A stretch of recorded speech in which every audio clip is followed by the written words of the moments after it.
Hola, ¿qué tal, hermanos y amigos? Bendiciones. La Iglesia Adventista del Séptimo Día Hollywood Hispana en la ciudad de Los Ángeles, California, presenta su programa Exaltando a Jesús, todos los días domingos de 10 a 11 de la noche por este canal. Tú tienes una cita con Dios a través de nuestro programa Exaltando a Jesús. No le cambies, quédese con nosotros para que reciba la bendición que Dios tiene preparado para usted. Bienvenidos, hermanos y amigos.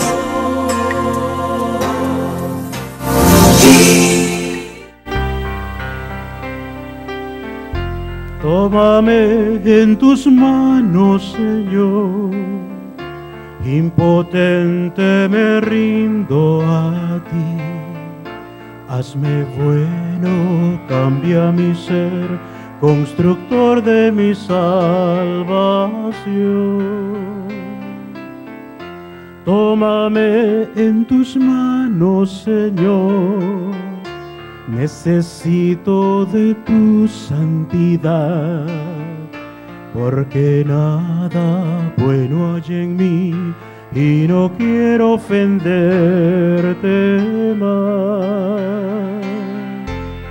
Renuévame, alfarero santo, haz de mi vida un canto que armonice con tu santidad. Renuévame, alfarero santo, dame un nuevo corazón lleno de santidad.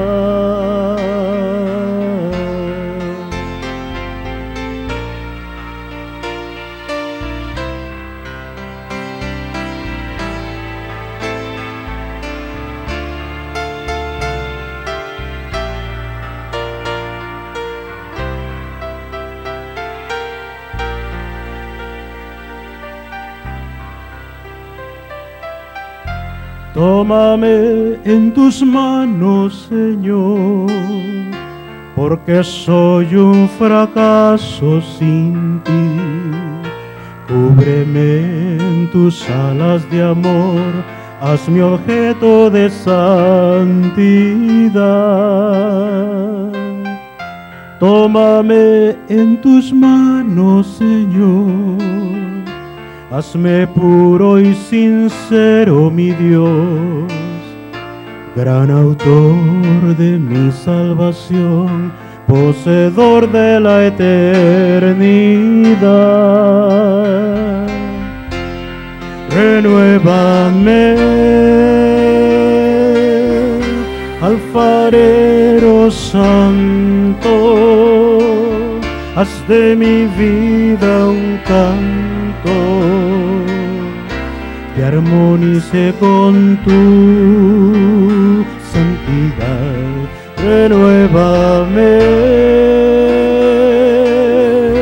alfarero santo,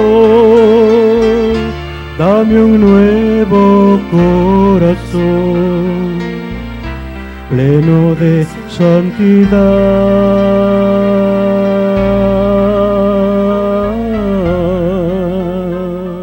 Algo que no dijo el hermano, lo que ustedes ven en mi mano es un bastón, soy ciego.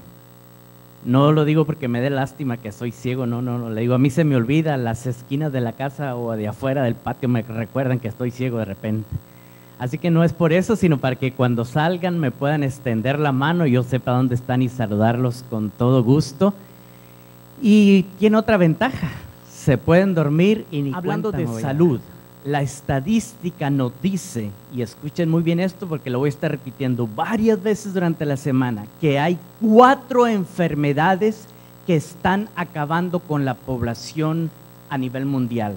¿Cuáles son? Número 1, cáncer. 2, diabetes. 3, presión arterial elevada o hipertensión, como quieran llamarlo. Y 4, enfermedades cardiovasculares, que incluye tanto el corazón, sus arterias, como las arterias de nuestro cerebro. Estas 4 enfermedades están acabando con la población a nivel mundial. Millones de personas, casi más de 20 millones mueren solo por estas 4 enfermedades. Si le sumamos algunas otras más, la cantidad se va mucho mayor.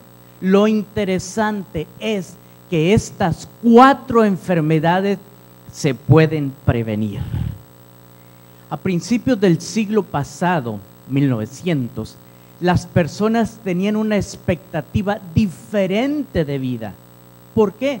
Porque ellos llegaban a los 50 años, era su promedio de vida. Así que cuando una persona tenía 40 años decían, mira, ahí viene el viejito fulano. Ahora la expectativa ha crecido, se considera a las personas adulto mayor después de los 65, pero incluso hay países ya que su expectativa de vida se está yendo a los 80. Entonces, ¿por qué es esto? Porque es que la gente está muriendo de estas enfermedades. A principios del siglo pasado, la gente moría de infecciones, de desnutrición, no había vacunas, no se tenían los antibióticos. Ahora existen, se prolonga la vida, se salva de algunas enfermedades, pero la gente está muriendo de las 4 enfermedades que ya mencioné. La gente del siglo pasado se levantaba temprano, se acostaba temprano, estaba todo el día tal vez trabajando en el campo, porque eran agricultores, muchos de ellos, la gran mayoría. Así que durante el día tomaban sol, como hacían mucha actividad física, mucho ejercicio, tomaban suficiente agua. Obviamente comían en cantidades grandes por la actividad física y no engordaban. Pero en la actualidad la gente se levanta antes de que amanezca, regresa a su casa cuando ya oscureció, en todo el día no toma sol y el máximo ejercicio que hace es con el dedo gordo, testing, o aplastando el control para que cambie el canal de la televisión. Pero lo interesante es que la gente sigue comiendo como que si fueran agricultores. Y entonces estamos con una sociedad obesa. Los 2 principales países donde existe una gran cantidad de obesidad es México y Estados Unidos. Y no dije México porque sea mi país, no, porque ahora le ganó el primer lugar a los gringos. Lo interesante es que en este país habemos muchos latinos y por nuestra genética los latinos tenemos más tendencia a la obesidad, más tendencia a la diabetes, más tendencia a tener cáncer. Interesante. Entonces tenemos que cambiar nuestros hábitos porque precisamente de esas enfermedades es que la gente está muriendo. Los gobiernos de los diferentes países no se habían dado cuenta hasta muy tarde que estas enfermedades podían ser prevenidas. Y entonces se vio que había algunos grupos que se distinguían por tener una mejor salud que el resto de la población mundial. Y menciono esta mañana algunos de ellos. Por ejemplo, el primero, los chinos. Los chinos por sus hábitos de alimentación han comido por milenios la soya.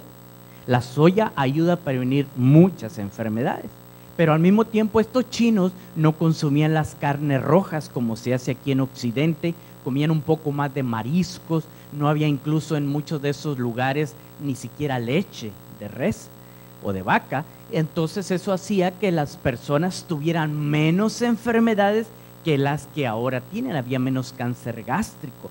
Ahora ya los chinos ya han sido invadidos por el McDonald's y el Burger King y el Jack in the Box y ahora ya no vemos el montón de chinitos todos delgaditos, ahora hay unos chinos bien gruesos también. ¿Por qué? Porque han adquirido las malas prácticas de los norteamericanos o de los países industrializados. Un segundo grupo que voy a mencionar, las personas judías. Los judíos, por su práctica religiosa, practican la circuncisión en los hombres desde pequeños. Esto ha hecho que las mujeres tengan menos cáncer de útero y menos cáncer de cervix. El útero es lo que la gente llama en algunos lugares la matriz y el cervix es la entrada de la matriz o del útero. Pero además, los judíos no comen nada, incluso la vez pasada que estuvimos con mi esposa en New Jersey, nos contaban algunas de las hermanas que trabajan con judíos, ni les permiten llevar a su casa para comer algo que no sea marca kosher o que tenga esa distinción de ser kosher. ¿Qué quiere decir esto? Que esos productos reciben la bendición de su sacerdote o su guía espiritual, pero además tienen ciertos requisitos. Si son productos agrícolas para ser cultivados, si son animales para ser criados, porque comen, sí es cierto, todavía animales, pero tienen que ser kosher. Entonces, al tener menos factores de riesgo que los enfermen, tanto a ellos como a los animales, entonces los judíos tienen menos problemas que los que tiene la gente de Occidente. Los negros del África, mientras esas personas de raza negra viven allá, hay muchas enfermedades que tienen los negros que viven acá que no les dan a ellos.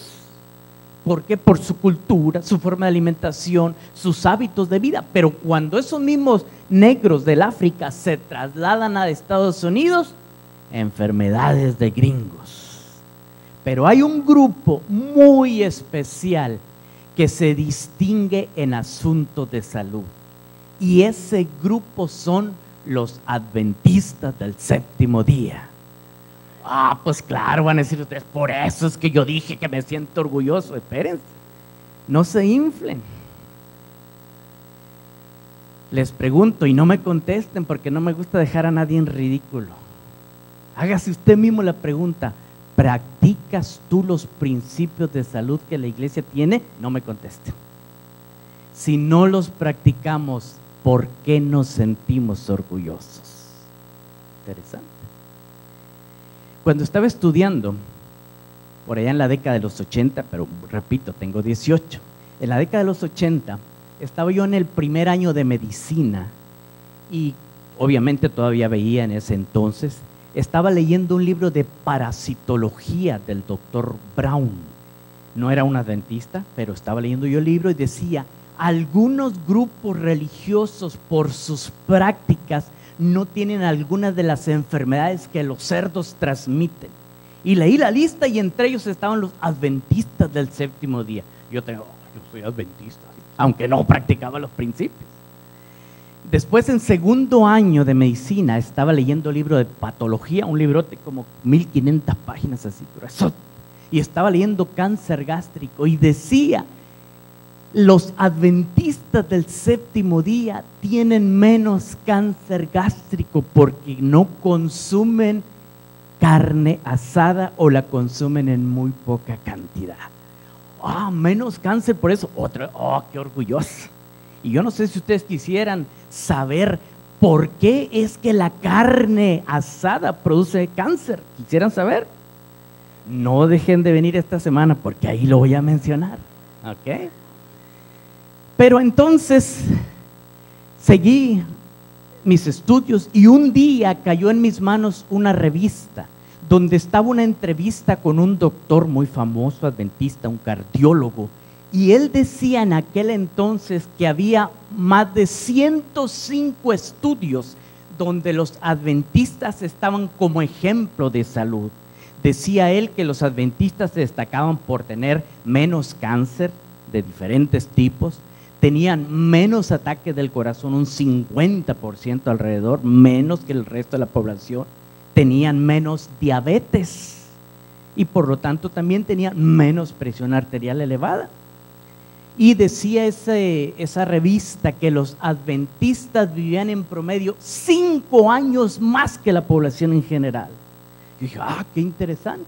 Pero el tiempo siguió transcurriendo y posteriormente, cuando se forma la Unión Europea, se crean las leyes o códigos de salud. ¿Para qué? Para que los países y las personas que pertenecen a esa Unión Europea tengan menos enfermedades. Y entonces decía, en uno de esos documentos oficiales, decía: los adventistas del séptimo día tienen menos cáncer gástrico. Volví a repetir lo que yo había leído en el libro de patología. Porque no consumen café ni tabaco. Consumen más frutas, verduras, granos y semillas. Interesante, en la Unión Europea, ya no nomás en Norteamérica. Y entonces también hay estadísticas que nos dicen que países como Noruega, Polonia, Holanda, países súper industrializados, los adventistas del séptimo día, dicen en esas estadísticas, viven de 6 a 7 años más que la población en general. Que hay un 54% menos de ataques del corazón, así lo dice uno de los estudios de Holanda. Y obviamente que también repiten, hay menos cáncer entre los adventistas de esos países. ¡Oh, qué interesante! Hace algunos años atrás, 2002 para ser más específico, me encontraba trabajando para Radio Mundial Adventista. Estaba viviendo en el país de Costa Rica, en Centroamérica, y estaba en ese momento produciendo un programa que se llamaba Clínica Abierta. Hubo varios programas en los que yo participé, me tocó incluso llegar al momento en que había 6 programas donde yo participaba al mismo tiempo, o sea, en un mismo día, 6 programas. Pero ese era el último programa, Clínica Abierta. Y había muchachos que me leían, conseguíamos revistas, libros actuales para estar presentando los programas, porque era 5 días por semana, 1 hora diaria.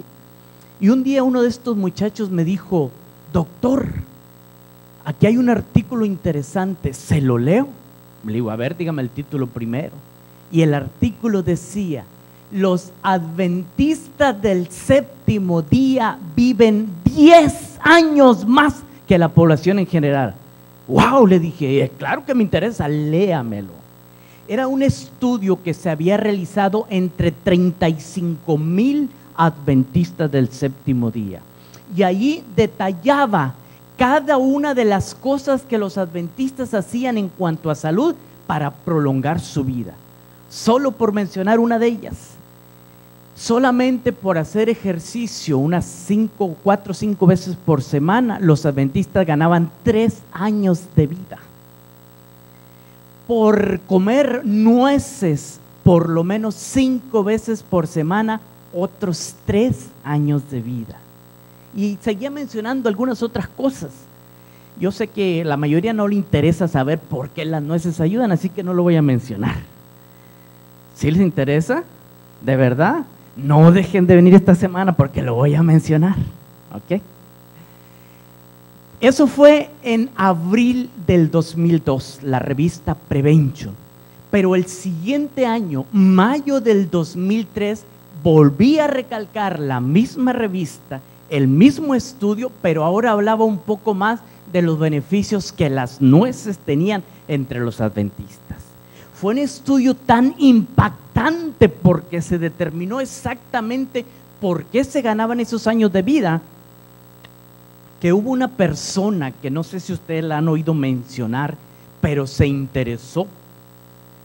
Y esa persona se apellidaba Bush. Le pidió a los adventistas que hicieran un estudio más extenso. Aportó fondos federales para tal motivo y se llevó a cabo un estudio con 125,000 adventistas.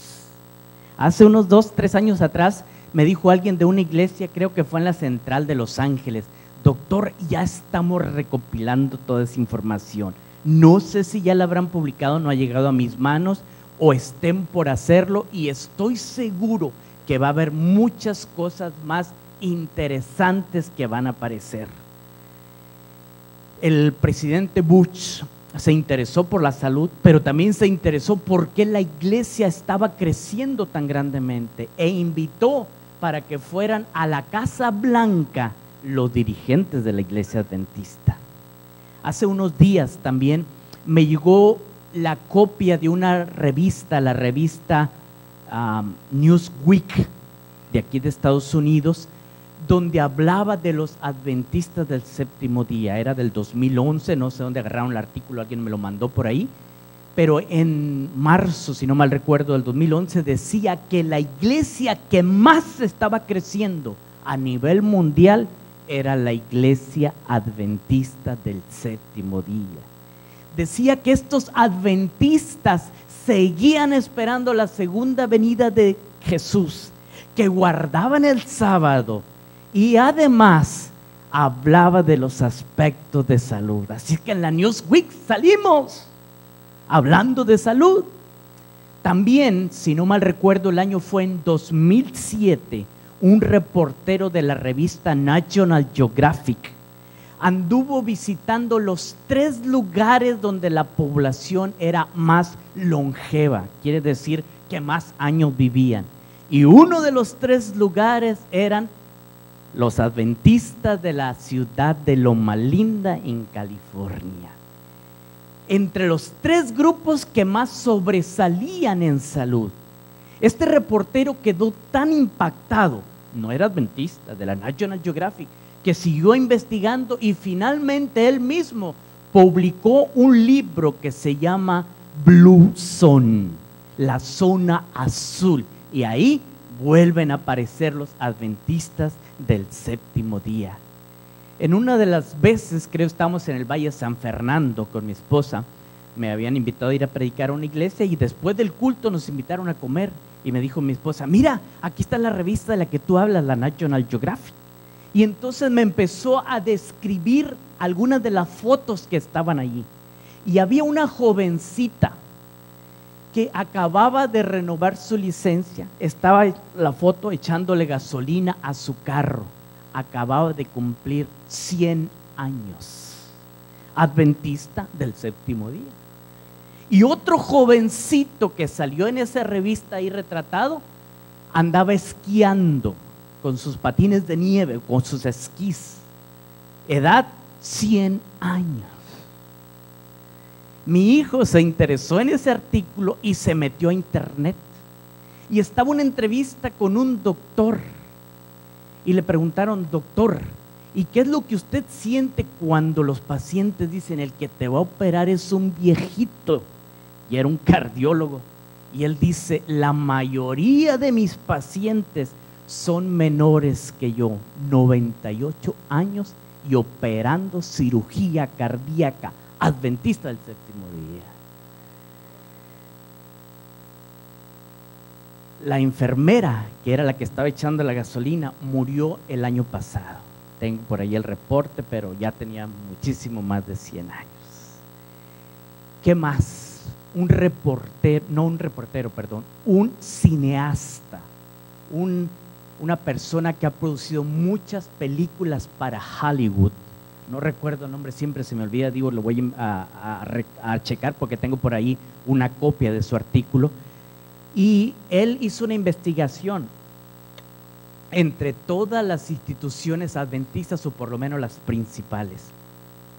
Y después de que él hizo esa investigación, hizo una película que ya ha salido en varios canales de televisión de los principales.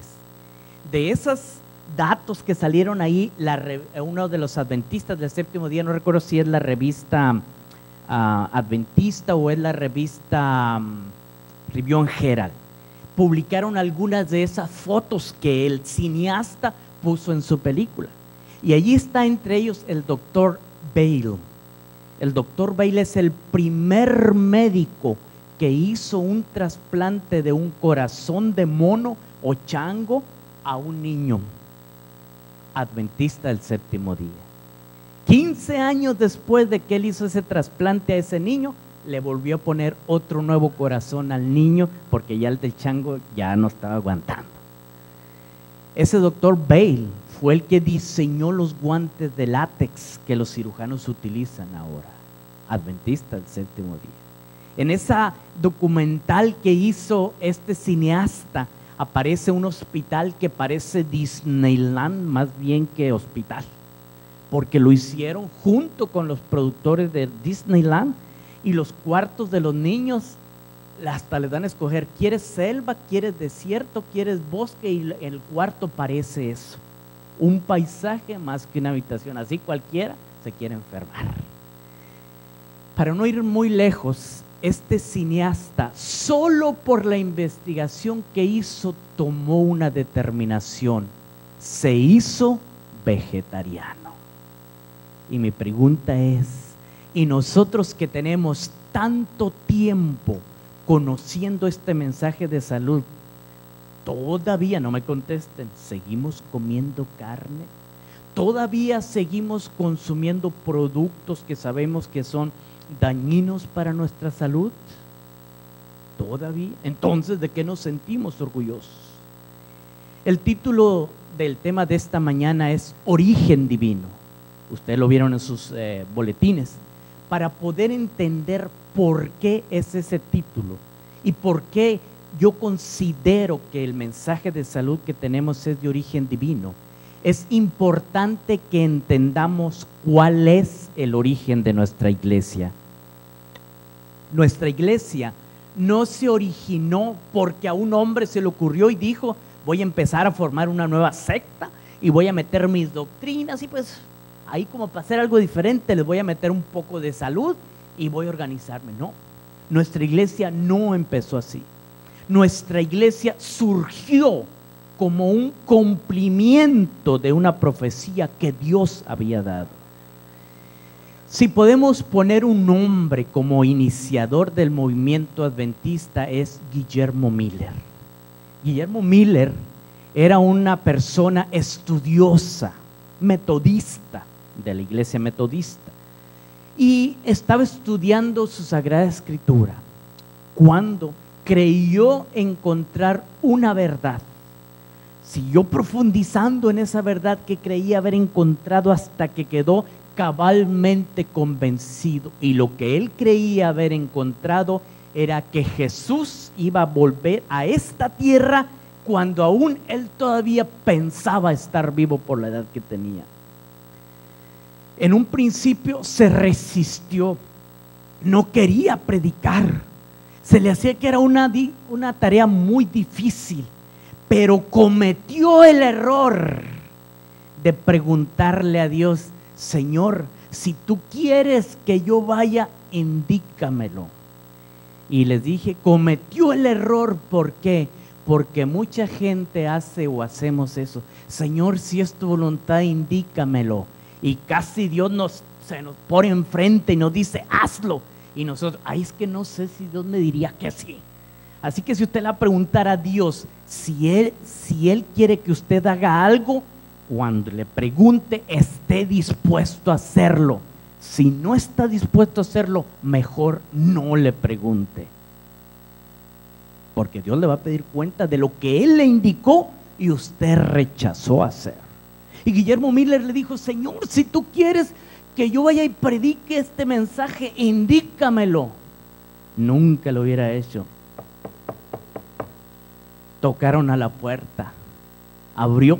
Tío, le dijo su sobrino, no tenemos quien nos predique en la iglesia del huerto.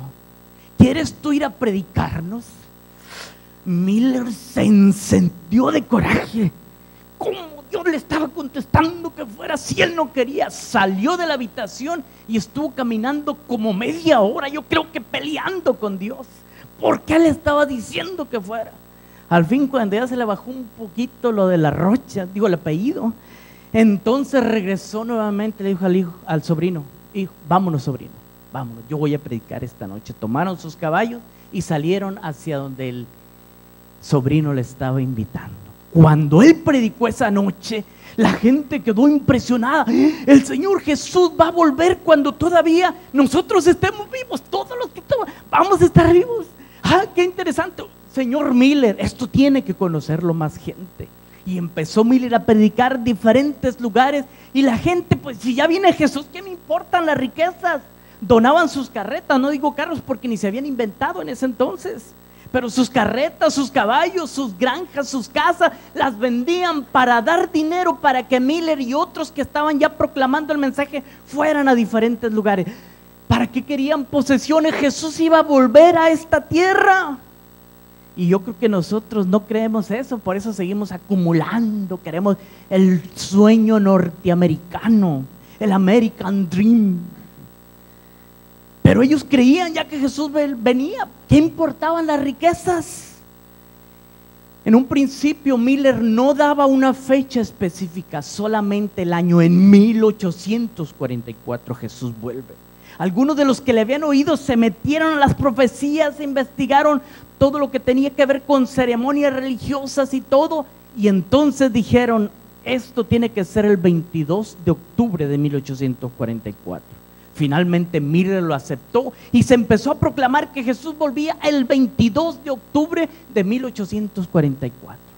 Y yo me imagino que esa noche anterior al 22 de octubre la gente ni dormía, estaban leyendo sus sagradas escrituras, repasando promesas, cantando himnos, emocionados. Mañana viene Jesús. Y al día siguiente por la mañana, viendo por ahí en el horizonte a ver si aparecía alguna nubecita que les indicara que el Señor Jesús estaba volviendo. Pero empezaron a pasar las horas del día. El sol se puso en su cenit, estaba ya en la parte más alta, mediodía, y la gente se empezó a desanimar. Y los demás le dijeron, hermanos, no se desanimen, el día termina a la medianoche, Jesús vuelve hoy. Y usted para mí, no, ¿qué le pasa, doctorcito? ¿Que no sabe usted que el día termina cuando se oculta el sol? Para nosotros, pero ellos no sabían ni siquiera de la doctrina del sábado. No sabían que el sábado empieza el viernes de tarde y que termina el sábado de tarde cuando el sol se oculta. No sabían esa doctrina. Así es que para ellos el día terminaba a la medianoche. No se vayan, hermanos. Dios vuelve, Jesús vuelve antes de la medianoche. Pasaron las horas, 8, 9, 10, 11 de la noche, 12 de la noche, y Jesús no volvió. Y desde entonces se le conoce a ese día como el día de ¿qué? Del gran chasco. Pero es un error el haberle puesto así. ¿Por qué? Porque realmente lo que sucedió ahí fue el cumplimiento de una profecía. Así era como debería de empezar el movimiento de la iglesia adventista. ¿Dónde está esa profecía? La que ustedes leyeron hace un momento. Apocalipsis capítulo 10, versículo 9 y 10. Y dice Juan, y yo le dije al ángel que me diese el librito, y él me dijo, ten, toma, cómelo, trágatelo, dicen otras versiones. Y cuando te lo comas te va a amargar el vientre, pero en la boca lo vas a sentir bien dulce. Y dice Juan, y yo Juan tomé el librito y lo comí, y fue dulce en mi boca. Otras versiones dicen en mi paladar, pero luego que lo hube comido, dice él, amargó mi vientre. Y qué cosa más dulce que el saber que el Señor iba a volver a esta tierra cuando esas personas estaban vivas. Dulce a la boca, pero luego amargó el vientre, porque el día que ellos esperaban que volviera, no volvió. Y muchos se desanimaron, pero otros siguieron firmes. Ahí en esas reuniones que esperaban la segunda venida del Señor Jesús estaban algunos de nuestros principales dirigentes. Allí estaba obviamente Guillermo Miller, estaba Urias Smith, el que escribió los libritos de Daniel y Apocalipsis, que ustedes tal vez alguna vez leyeron. Estaba la esposa Ana de Urias Smith, estaba el capitán Bates, estaba Jaime White y estaba Elena Gould Harmon, que posteriormente se convierte en la señora Elena G., que es Gould de White. Algunos dijeron, bueno, se acabó esto, nos estafaron, nos engañaron, pero otros dijeron, no, la Biblia no se equivoca. Tal vez nosotros nos equivocamos al interpretar las Sagradas Escrituras, pero hay que seguir estudiando. Y siguieron estudiando. Y posteriormente Dios le reveló que lo que había sucedido realmente el 22 de octubre de 1844 era el paso del lugar santo al lugar santísimo en el cielo. Hebreos, libro de Hebreos, pueden estudiar ahí todo lo que tiene que ver con el santuario. Alguien me dijo hace unos días atrás, no, es que todo lo que va a haber en el cielo va a ser espiritual. Entonces tú piensas que no te vas a ir con tu cuerpo. No, van a ser puros espíritus, almas que hay allá. Dije yo, qué teorías tan tontas le enseñan a la gente. Pero ni modo, Dios se fue a preparar mansiones, yo no sé para qué, si iba a haber puras almas por ahí flotando. Ni qué comida, ni qué nada, yo no sé. Isaías también se equivocó porque dice que sembrarán las tierras y las cosecharán, y que estará el lobo y el cordero y que comerán paja y un montón de cosas. Y esa gente piensa que puros espíritus, entonces ¿para qué ciudad de oro y puertas de perlas? ¿No? Todo es espiritual según dicen ellos. No, Dios nos promete la realidad de estar ahí, sentir, tocar, caminar por esas calles de oro. Pero algunos en aquel entonces dijeron, pues tenemos que organizarnos. Y otros dijeron, no nos podemos organizar, nos va a pasar como en la Torre de Babel, vamos a querer salvarnos por nuestras propias fuerzas. No, necesitamos organizarnos. Había que organizarse. ¿Por qué? Porque las condiciones en aquel entonces eran paupérrimas. Van a decir, ¿qué es eso? ¿En qué idioma es? En español. Es el superlativo de pobre, no se dice pobrísimo, se dice paupérrimo. Las condiciones eran paupérrimas, no había fondos para seguir proclamando. Muchos de los que predicaban eran laicos, personas que se preparaban ellos mismos. No estaba la Universidad de Montemorelos, ni la de Andros, ni de PUC, ni la de Lindavista, ni la iglesia de la Universidad en Costa Rica y en un montón de países donde ya hay el Colegio de Plata, donde ahora no había pastores. Ellos trabajaban a veces en otros lugares para sacar fondos y ellos mismos pagarse para seguir proclamando el mensaje. Las esposas de estos predicadores laicos muchas veces tenían que quedarse en la granja cuidando a los niños, cuidando los sembradíos, cuidando a los animales, porque el esposo andaba por allá buscando dinero para seguir proclamando. Había que organizarse. Había que organizarse porque de repente uno de estos predicadores viajaba largas distancias para ir allá a predicar. A veces se tenían que quedar bloqueados ahí unos días porque la nieve no los dejaba pasar. No había carros como los que ahora tenemos. Viajaban a pie, caminando, que es lo mismo, o a caballo, en tren. Cuando llegaban al otro lugar distante, ahí había alguien que hubiera podido predicar. Había que organizarse. Había que organizarse porque las condiciones eran tan paupérrimas que una esposa de un pastor o de esos predicadores laicos podía estrenar un vestido nuevo cada 5 años. Y ustedes se quejan de que no pueden estrenar cada 13º sábado, ¿se dan cuenta? Había que organizarse porque algunas de las gentes que se estaban uniendo al movimiento adventista decían, yo dono mi lote para que se construya la iglesia. Y cuando estaba construida la iglesia decían, no, ya no me gustó esto, me salgo, pero como la iglesia está en mi lote y el lote está a nombre mío, me quedo con ella, y se quedaban con ella. Finalmente, 16 años después, 1860, deciden ponerle nombre al movimiento que había surgido como cumplimiento de Apocalipsis 10, 9 y 10. Y entonces dijeron, tenemos que ponerle las dos cosas más sobresalientes en el nombre para distinguirnos. Seguían esperando la segunda venida, por lo tanto eran adventistas.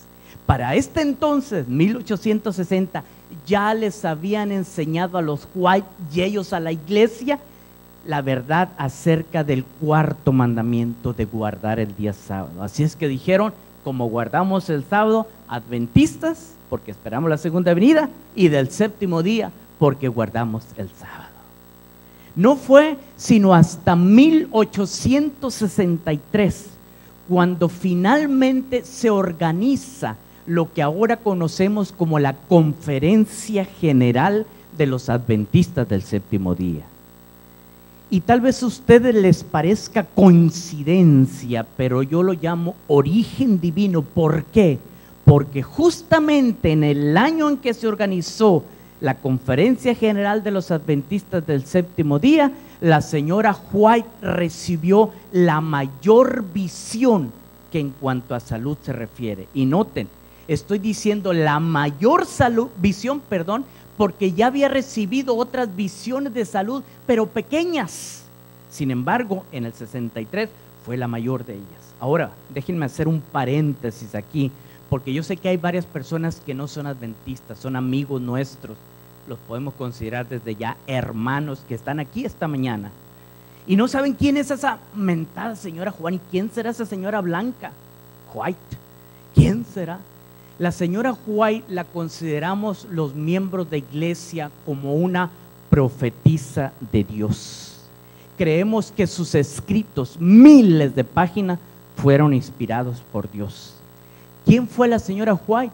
Una muchachita gemela, tenía una hermana gemela, que estaba estudiando y en el tercer año de primaria, cuando tenía apenas 9 años, recibió una pedrada por una de sus amigas en su cabeza. De ahí en adelante ya no pudo seguir estudiando. Así es que su preparación, su currículum decía, dejé a la mitad el curso del tercer año de primaria. No tenía conocimientos intelectuales, pero a pesar de ello, recibió miles de visiones que las transmitió en libros que escribió y que de allí precisamente se forma el mensaje de salud que como iglesia tenemos y que ha hecho, que la iglesia se destaque en asuntos de salud. En la actualidad hay alrededor de unos 230 estudios donde los adventistas aparecen como pioneros en cuanto a salud se refiere. Cierro el paréntesis. En esa ocasión, cuando recibió la mayor visión de salud, estaban en una reunión de oración en la casa de Hillary. Le habían pedido a la señora White que ella tuviera la oración.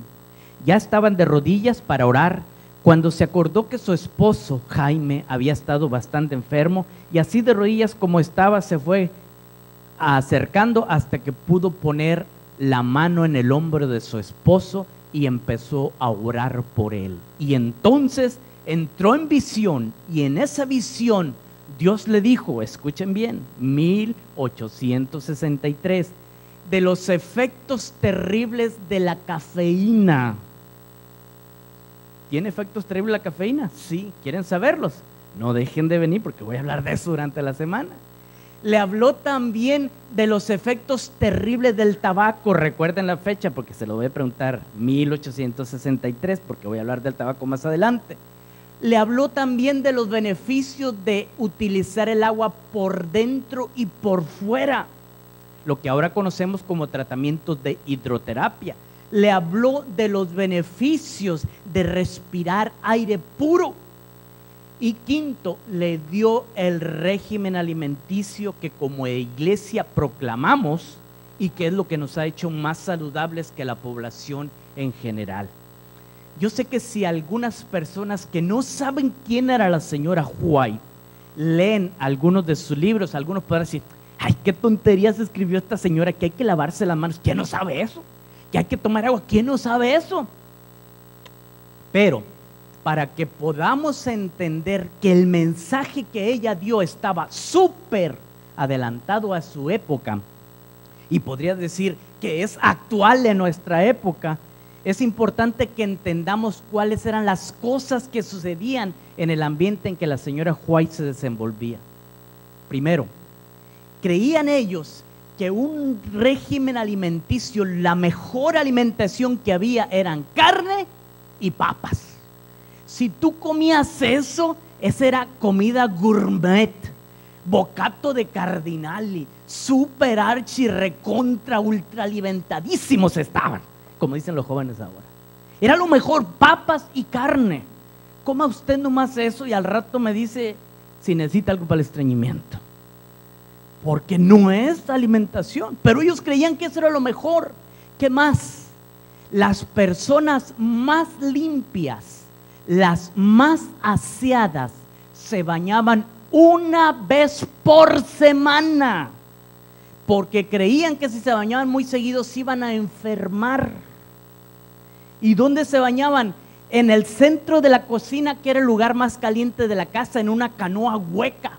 Imagínense cómo quedaba esa agua después de una semana de no bañarse, trabajando en el campo, en el corral con las vacas. Parecía agua de chocolate, no como agua para chocolate, agua de chocolate. Los niños se bañaban en el verano, cuando iban al río a un chapoteadero, pero durante todo el invierno los niños no se cambiaban la ropa interior, porque pensaban que entre más se cambiaban, más se enfermaban. Era importante que aprendieran a usar el agua por fuera y por dentro. Ahora lo entendemos. ¿Qué más creencias? Creían en la generación espontánea, que si una persona ponía una bolsa de basura aquí, de la bolsa de basura iban a salir ratas y moscas.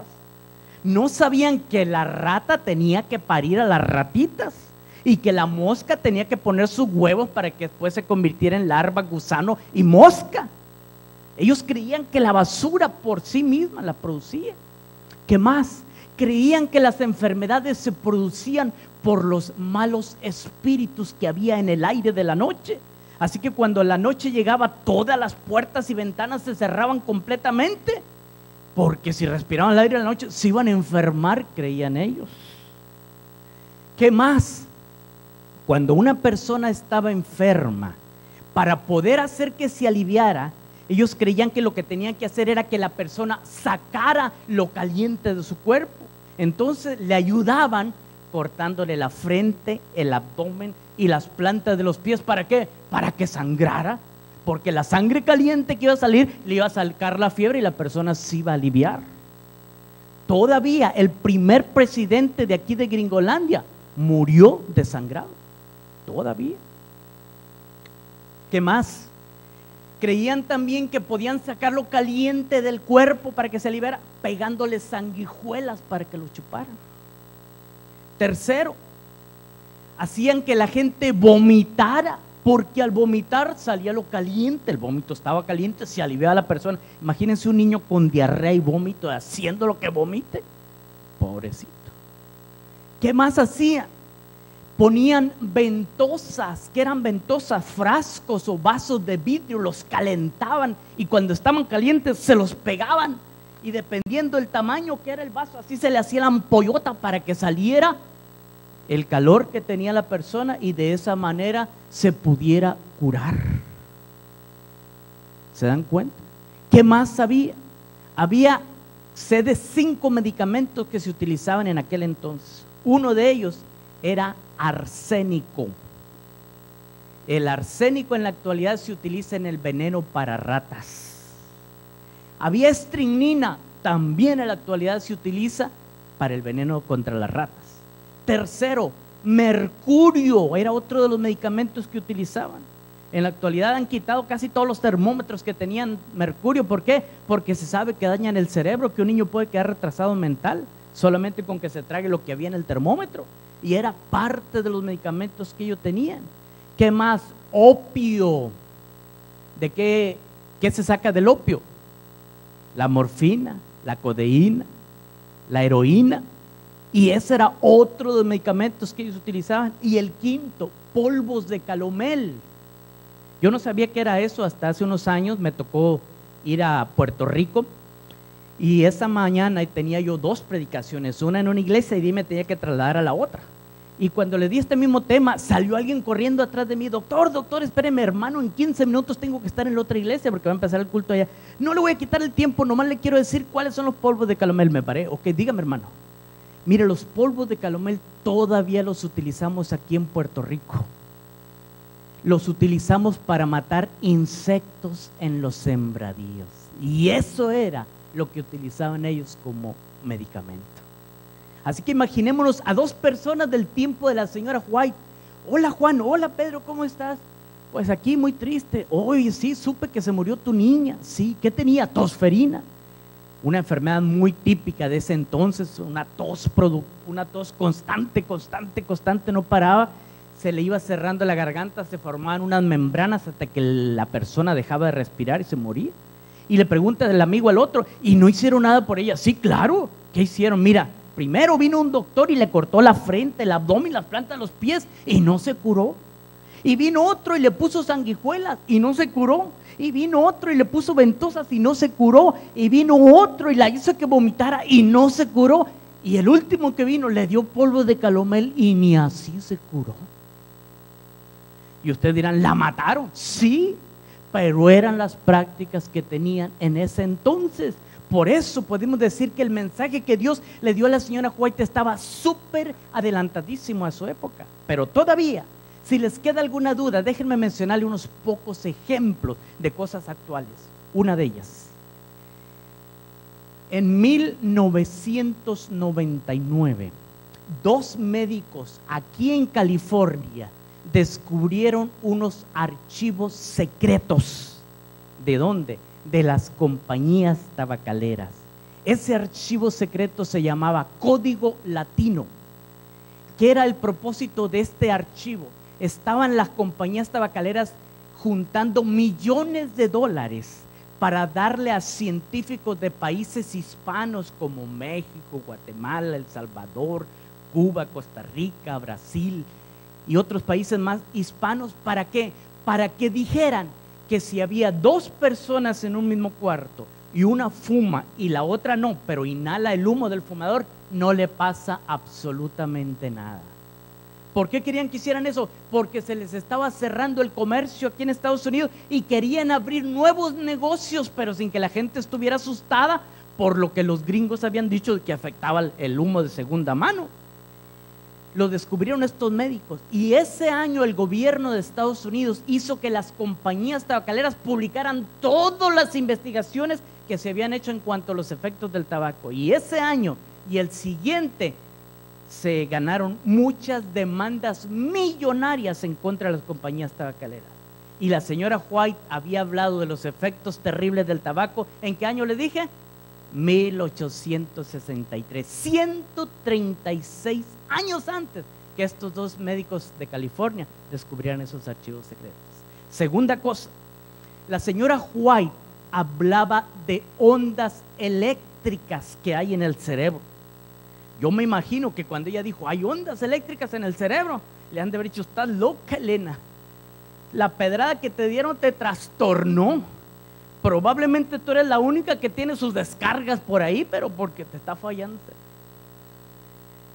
¿Alguien recuerda en qué año murió la señora White? 1915, correcto.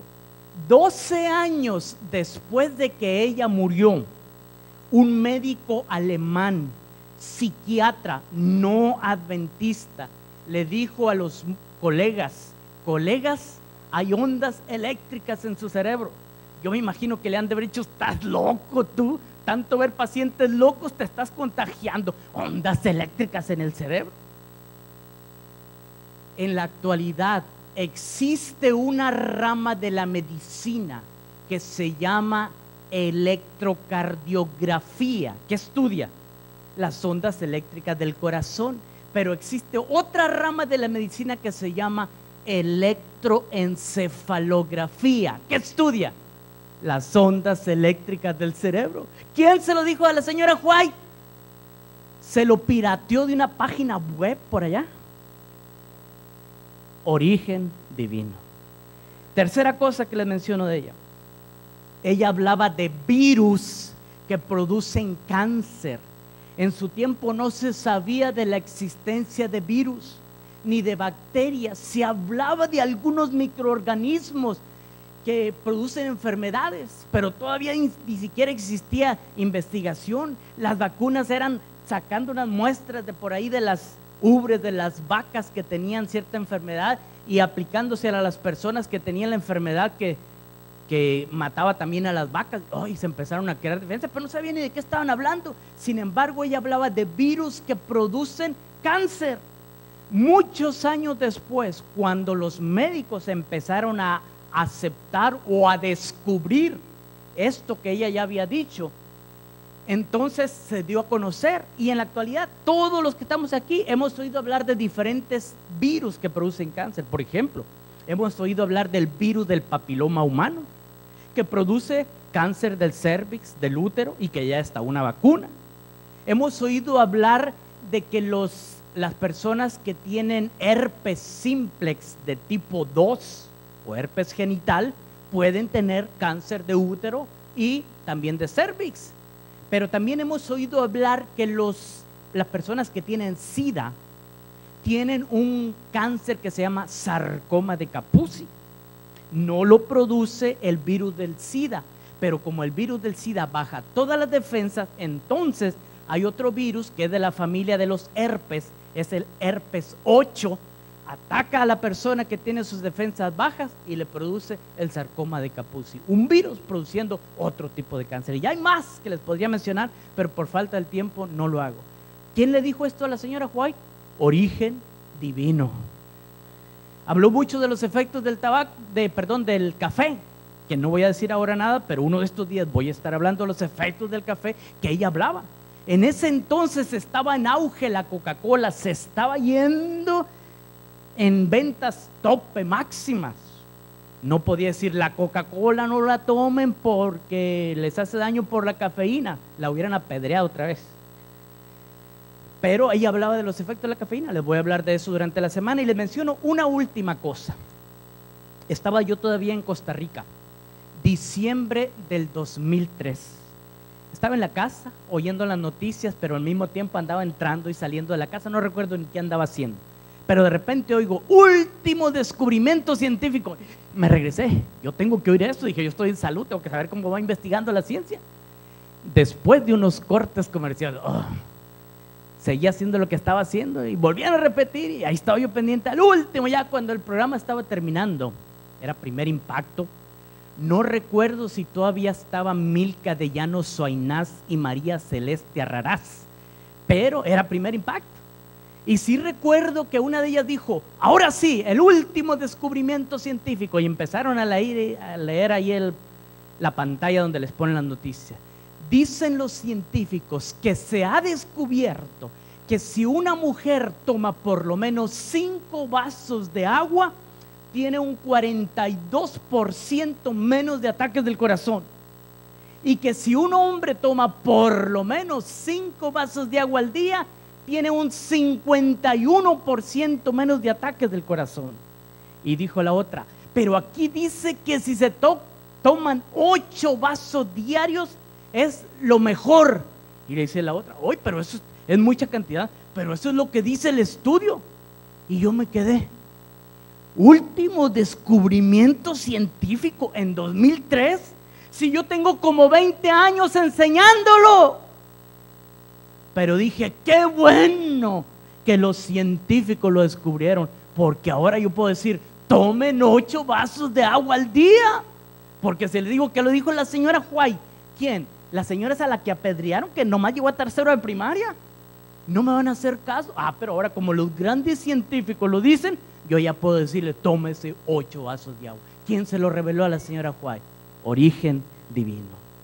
Por eso les digo esta mañana a nuestros queridos amigos que nos visitan, si esta mañana lo que te acabo de decir te dio apenas la entrada a lo que es el asunto de salud en nuestra iglesia, y eso te convence que Dios era quien estaba inspirando a esta señora para tener el mensaje, y que gracias a ello los adventistas del séptimo día viven 10 años más que la población en general, en promedio, porque habrá algunos que hagan 12, otros que hagan 8, etcétera, pero en promedio 10 años.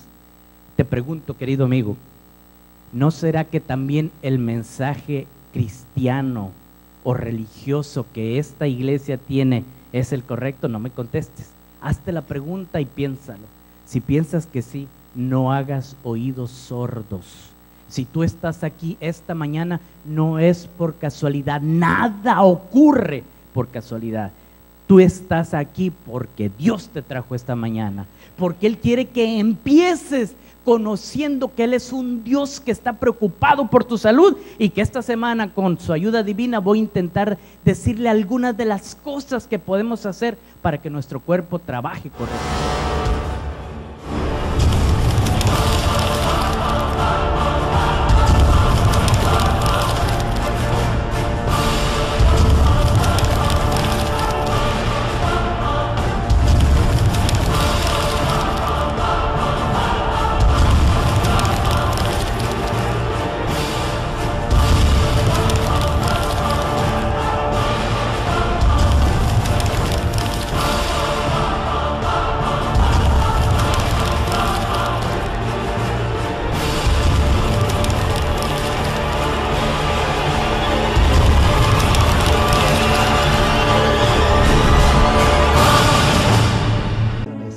gracias por tu amable sintonía, pero lamentablemente hemos llegado al final de nuestro programa. Pero queremos invitarte para el próximo domingo a la misma hora y en el mismo canal. Gracias por estar con nosotros. Queremos también hacerte una cordial invitación. Si es que aún no tienes una iglesia donde congregarte, venga y adore con nosotros. Estamos ubicados en la dirección que aparece abajito de la pantalla. Venga, porque para nosotros será un placer decirte bienvenido, hermano. Adora con nosotros. Que Dios te bendiga. Gracias.